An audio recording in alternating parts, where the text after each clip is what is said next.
ਹੁਣ बेटा ਆਪਾਂ 6ਵੀਂ ਕਲਾਸ ਦਾ ਅਧਿਆਇ 6 ਸੰਪੂर्ण ਸੰਖਿਆਵਾਂ ਇੰਟੀਜਰਸ शुरू ਕਰਨ ਜਾ ਰਹੇ हैं जिसकी अभ्यास 6.1 बहुत ही सौखी ध्यान ਨਾਲ समझने वाली है। पहला सवाल कह रहा है कि ਹੇਠਾਂ ਲਿਖਿਆਂ ਦੇ उल्ट लिखो। उल्ट ਤੁਹਾਨੂੰ ਸਾਰਿਆਂ ਨੂੰ ਪਤਾ है वाधा घाटा ਉੱਪਰ नीचे चिट्टा काला ਇਹ ਆਪਾਂ ਪੰਜਾਬੀ ਦੇ ਵਿੱਚ हिंदी ਵਿੱਚ कई बारी कर चुके हैं। तो हुण ਹੇਠਾਂ लिखिਆਂ ਦੇ उल्ट लिखने ध्यान ਨਾਲ देखना है। भार विच वाधा भार विच कमी घाटा कुछ भी लिख सकते हो। Increase in weight decrease in weight English विच इनक्रीज का उल्टा होंदा है डिक्रीज ते पंजाबी च वाधा दा घाटा जां कमी। ते भार विच वाधा भार विच कमी भार विच घाटा increase in weight decrease in weight. दूजा देखो बेटा 30 किलोमीटर उत्तर वल 30 किलोमीटर दखन वल उत्तर दखन पूरब पश्चिम। 30 किलोमीटर नॉर्थ तो 30 किलोमीटर साउथ नॉर्थ दा south east west north south पता ना सारे ठीक है ना। हुण अगे चलते हैं। ये ध्यान ਨਾਲ समझने वाली चीज़ है बेटा 326 ईस्वी पूर्व ये पूर्व नहीं है उत्तर दखन वाला पूर्व नहीं है ईस्वी पूर्व है। तो 326 BC ये BC का की मतलब होंगे बेटा इस गल का ध्यान रखना बेटा। इधर देखो ध्यान नाल ईस्वी पूर्व BC नूं कहा जाता है ईसा मसीह के जन्म तो पहला तो AD हुंदा है ईसा मसीह के जन्म तो बाद वाली। असी पूरी जिंदगी नूं पूरे सालां नूं दो भागां विच वंडिया गया है। ईसा मसीह के जन्म तो पहला नूं BC बोलिया जाता है तो ईसा मसीह के जन्म तो बाद नूं AD बोलिया जाता है। इंग्लिश विच before Christ and anno Domini बोलिया जाता है इनू बेटा। पंजाबी विच बिफोर क्रिस्ट नूं ईस्वी पूर्व ते AD नूं ईस्वी बोलिया जाता है। इस करके 326 ईस्वी पूर्व का उल्टा होएगा 326 ईस्वी ठीक है ना। इंग्लिश विच 326 BC का उल्टा होएगा 326 AD। इस गल का ध्यान रखना है। इसनूं पूर्व का पश्चिम नहीं लिखना बेटा इस गल का ध्यान रखियो। हुण चौथा भाग देखो ध्यान नाल लॉस ऑफ ₹700 ਜਾਂ 700 रुपए की हानि हानि लाभ लॉस प्रॉफिट ਜਾਂ गेन। तो ₹700 की हानि ₹700 का लाभ loss of ₹700 gain of ₹700 profit of ₹700 भी लिखा जा सकता सीगा इत्थे। पंजवां भाग 100 मीटर अबव सी लैवल समुद्र तल तो 100 मीटर ऊपर तो हेठा आ जाऊगा नीचे या हेठा समुद्र तल तो 100 मीटर हेठा 100 metre above sea level 100 metre below सी लैवल अबव का बेटा बिलो बन गया तो उपर का हेठा बन गया बाकी सारा सेम ही होंदा है। हुण अगला सवाल है बेटा साडे कोल हेठा लिखिया संख्यावां नूं उचित निशान लगा के संपूर्ण संख्यावां के रूप में दर्शाना है। Represent the following number as integers with appropriate sign. देखो एक हवाई जहाज जमीन तो 2000 मीटर की ऊंचाई ते उड़ रहा है ऊपर उड़ रहा है ना। An aeroplane is flying at a height of 2000 metre above ये मतलब असीं लिखांगे प्लस पा के 2000 असीं सिर्फ प्लस माइनस लगाना है कि जे ऊपर है तो प्लस हेठा है तो माइनस। जिवें इसका अगला भाग देखो एक पनडुब्बी समुद्र तल तो 800 मीटर की गहराई अंदर है ना गहराई मतलब हेठा 8 मीटर बिलो देखो 800 मीटर बिलो ये मतलब -800 साडा आंसर होएगा। इसी तरह खाते में 200 रुपये जमा कराने जुड़ते पे ने डिपॉजिट हो रहे हैं इस करके जमा लगेगा 200 के नाल। बस ये ध्यान रखना कि जो जमा हो रहा है या घट रहा है। खाते में 700 रुपये कढ़ाना का मतलब क्या हो गया माइनस हो रहा है विड्रॉल मतलब माइनस माइनस दे तुहाडे कोल 700 लग जाएगा। तुसीं बस रकम के आगे प्लस या माइनस लगा के दिखाना है कि तुहाडे कोल रकम वध रही है या घट रही है। तीजा सवाल बेटा इत्थे लिखा है हेठा लिखिया नूं संख्या रेखा ते दर्शाओ। संख्या रेखा किद्दां बनाई जाती ध्यान नाल देखना बेटा। सब तो पहला असीं स्केल की मदद नाल एक सीधी लाइन खिंचनी होंदी है बेटा। ध्यान नाल देखियो सारे मैं खिंच रहा तुहाडे सामने। उसके बाद असीं स्केल तो ही ध्यान नाल देखो एक दे उपर देखो एक बिंदु लगा लिया फिर 2 के उपर निशान लगा लिया 3 के उपर निशान लगा लिया 4 तो इस तरह असीं एक संख्या रेखा जी कि सोहनी लगती है बराबर हिस्सों च वंडी हुई लगती है वो बना लेने हाँ ठीक है ना। हम वो विचकार किते भी इसे 0 लिखते हाँ 0 तो बाद सारे को आती है धनात्मक संख्यावां ते इधर ऋणात्मक।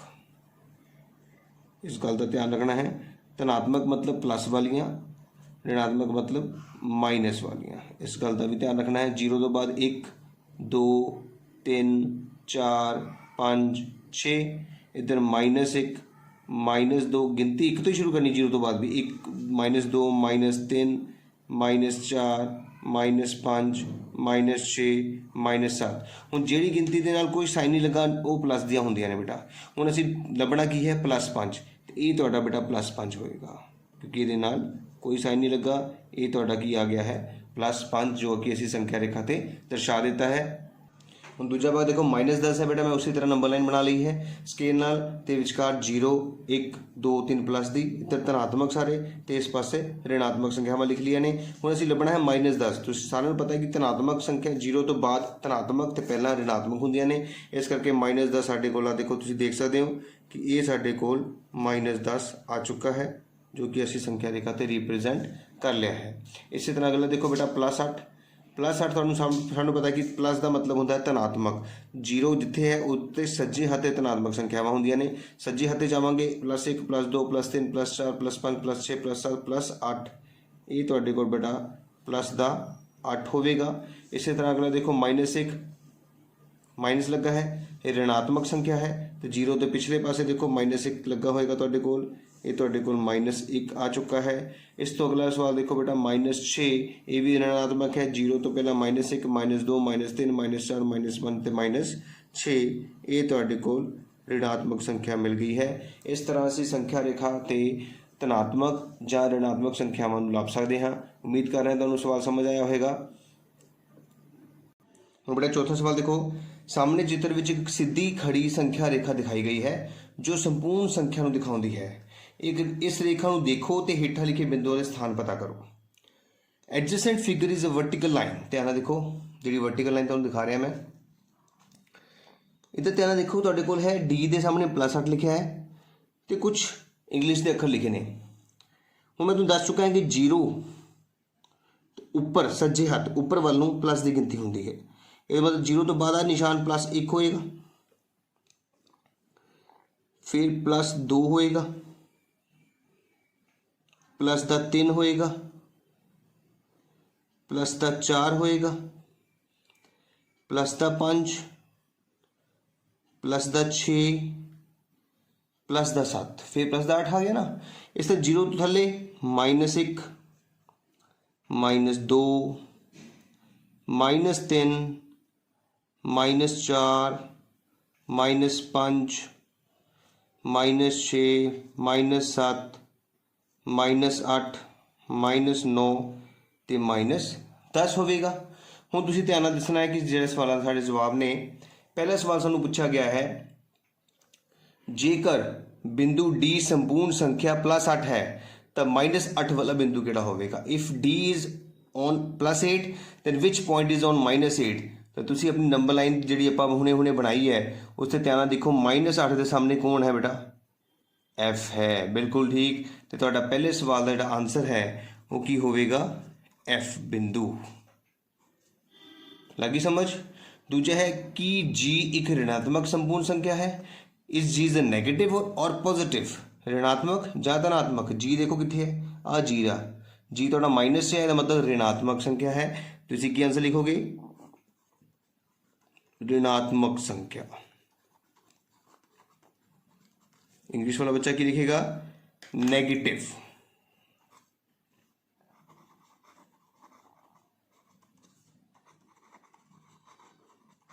क्लियर बेटा। सी भाग बिंदु बी ਅਤੇ ई ਦੇ संपूर्ण संख्यावां। देखो बी ਤੇ ਕੀ लिखा है तो ई ਤੇ ਕੀ लिखा है। देखो जरा बी के सामने है +4 तो ई के सामने है -10। ये साडा इस सवाल का आंसर होएगा। बहुत ही सिंपल, जिदा का सवाल पूछ लिया इस टेबल के विचों उदा का आंसर दे जाना है। अगला सवाल पूछा गया, इस संख्या रेखा उत्ते अंकित बिंदुओं में किहड़ा मूल सब तो घट है। सब तो घट मूल किहड़ा है, ई, जो कि -10 के बराबर है। आंसर। अखीरला सवाल सानूं पूछा गया, सारे बिंदुओं को उन्होंने मूलों के घटते क्रम में लिखो। देखो ध्यान नाल, घटदा क्रम की होएगा, डी सी बी ए, पुट्ठा लिखांगे ना, डी सी बी ए, डी सी बी ए। उस तो बाद देखो ए तो बाद की आ रहा है, O H G F E, है ना, ओ एच जी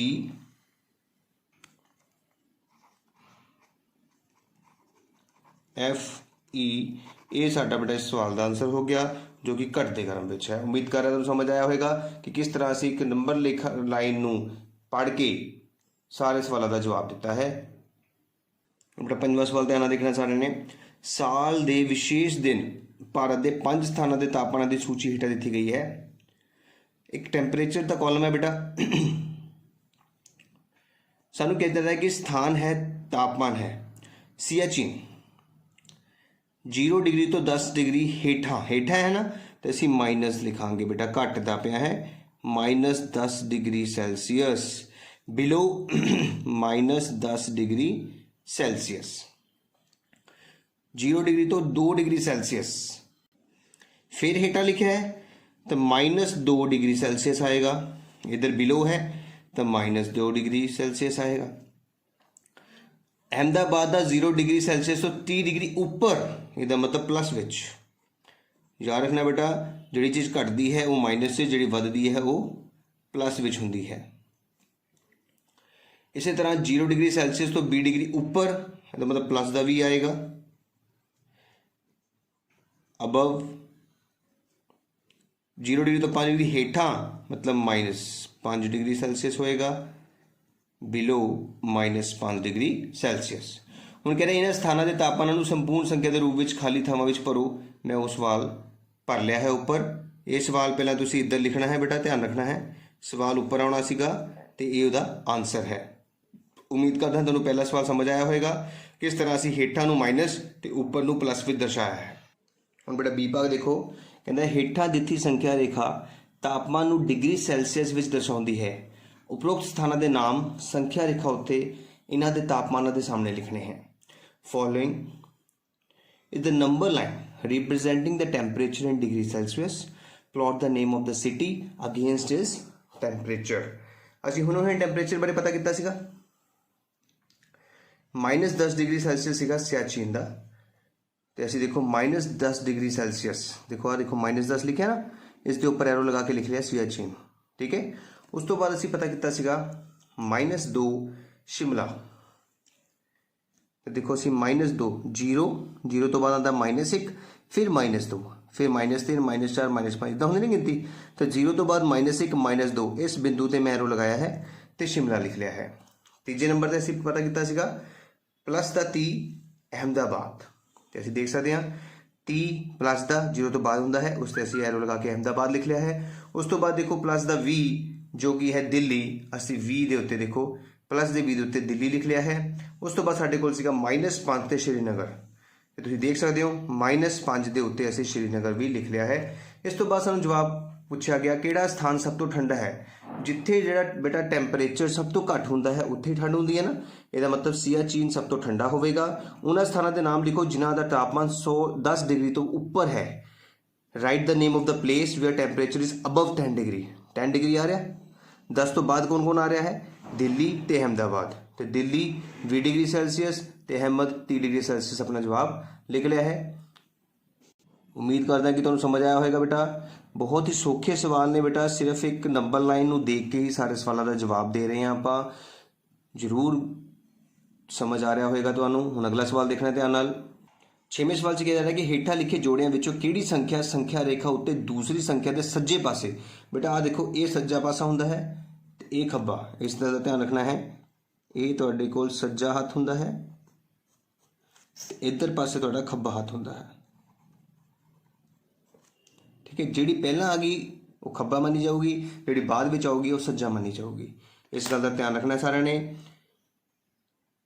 ये तुहाडे कोल राइट साइड है, ये तुहाडे कोल लैफ्ट साइड है। ਹੁਣ 2 ਤੇ 2 दोनों ही धनात्मक ने, दोनों ही प्लस ਦੇ ਨੇ, ਇਹਦਾ मतलब 0 ਤੋਂ ਬਾਅਦ ਹੋਣਗੇ। ਪਰ ਇਹ ਦੱਸੋ ਪਹਿਲਾ ਕਿਹੜਾ ਹੋਊਗਾ, ਪਹਿਲਾ बेटा 1 फिर 2 है ना, फिर करते करते आगे जाके 9, मतलब 2 पहला आ जाएगा 9 बाद में आएगा। ਇਹਦਾ मतलब 9 ਜਿਹੜਾ है वो सज्जे पास होएगा, है ना। मैं कहने ਜਿਹੜੀ रकम बाद में आती है वो सज्जे हाथ होंगी है, कि अपना अपना आंसर लिख लिया है 9। ਹੁਣ अगले देखो -3 -8 दोनों ही ऋणात्मक ने, इधर जाएंगे तो ਇਹਦਾ मतलब पहला आऊगा -1, फिर -2, फिर -3, फिर -4 करते करते करते -8 भी आ जाएगा। ਇਹਦਾ मतलब ਹੁਣ ध्यान रखना है कि सब तो पहला इधर देखना कि पहला तुहाडे कोल आया है -8 तो एक है -3। ਹੁਣ ਤੁਸੀਂ ਦੇਖੋ ਕਿ ਕਿਹੜਾ ਪਹਿਲਾਂ ਆ ਰਿਹਾ, -8 ਆ ਰਿਹਾ, ਉਸ ਤੋਂ ਬਾਅਦ ਆ ਰਿਹਾ -3, ਇਹਦਾ ਮਤਲਬ -3 ਤੁਹਾਡੇ ਸੱਜੇ ਹੱਥ ਹੋਵੇਗਾ। ਇਸ ਗੱਲ ਦਾ ਧਿਆਨ ਰੱਖਣਾ ਹੈ। ਅਗਲਾ ਦੇਖੋ, ਇੱਕ ਧਨਾਤਮਕ ਹੈ 0, ਆ ਦੇਖੋ 0, ਇੱਕ -1, ਆ ਤੁਹਾਡਾ -1 ਹੈ, ਤੇ ਬਾਅਦ ਵਿੱਚ ਕੌਣ ਆ ਰਿਹਾ ਹੈ? 0 ਆ ਰਿਹਾ ਹੈ, ਬਿਲਕੁਲ ਠੀਕ। ਇਸ ਤੋਂ ਬਾਅਦ ਬੇਟਾ -11 ਤੇ 10 ਹੈ। ਤੁਹਾਨੂੰ ਪਤਾ ਹੈ ਕਿ 10 ਪਲੱਸ ਦਾ ਹੈ, ਪਲੱਸ ਵਾਲੀ ਰਕਮ ਹਮੇਸ਼ਾ ਸੱਜੇ ਹੱਥ ਹੁੰਦੀ ਹੈ। ਜੇ ਦੋਨਾਂ ਰਕਮਾਂ ਦੇ ਵਿੱਚੋਂ ਕੋਈ ਮਾਈਨਸ ਤੇ ਇੱਕ ਪਲੱਸ ਦੀ ਹੈ ਤਾਂ ਹਮੇਸ਼ਾ ਪਲੱਸ ਵਾਲਾ ਹੀ ਤੁਹਾਡਾ ਆਨਸਰ ਹੋਵੇਗਾ। ਇਸ ਗੱਲ ਦਾ ਧਿਆਨ ਰੱਖਣਾ ਹੈ। ਅਗਲਾ ਸਵਾਲ ਦੇਖੋ, -6 ਤੇ 6 ਪਲੱਸ ਵਾਲੀ ਸੰਖਿਆ ਹੀ ਤੁਹਾਡਾ ਆਨਸਰ ਹੋਵੇਗੀ ਸੱਜੇ ਹੱਥ ਵਿੱਚ। ਅਗਲਾ ਸਵਾਲ ਦੇਖੋ, 1 ਤੇ -100 ਤਾਂ ਸੱਜੇ ਹੱਥ ਪਲੱਸ ਵਾਲੀ ਰਕਮ ਹੀ ਹੁੰਦੀ ਹੈ। ਇਸ ਤਰ੍ਹਾਂ ਤੁਹਾਡਾ 6ਵਾਂ ਸਵਾਲ ਵੀ ਬੇਟਾ ਕੰਪਲੀਟ ਹੋ ਗਿਆ, ਜਿਹਦੇ ਵਿੱਚ ਦੱਸਣਾ ਸੀਗਾ ਕਿ ਕਿਹੜੀ ਸੰਖਿਆ ਦੂਜੀ ਸੰਖਿਆ ਤੋਂ ਸੱਜੇ ਹੱਥ ਹੈ। ਇਸ ਗੱਲ ਦਾ ਧਿਆਨ ਰੱਖਿਓ, ਜੇ ਰਕਮਾਂ ਵਿੱਚ ਦੋਨੇ ਪਲੱਸ ਦੋਨੇ ਮਾਈਨਸ ਹੈ ਫਿਰ ਤੁਹਾਨੂੰ ਦੇਖਣਾ ਪੈਣਾ ਕਿ ਕਿਹੜੀ ਰਕਮ ਵੱਡੀ ਹੈ। ਲੇਕਿਨ ਜੇਕਰ ਤੁਹਾਡੇ ਕੋਲ ਇੱਕ ਪਲੱਸ ਇੱਕ ਮਾਈਨਸ ਹੈ ਤਾਂ ਹਮੇਸ਼ਾ ਪਲੱਸ ਵਾਲੀ ਰਕਮ ਹੀ ਸੱਜੇ ਹੱਥ ਹੁੰਦੀ ਹੈ ਬੇਟਾ।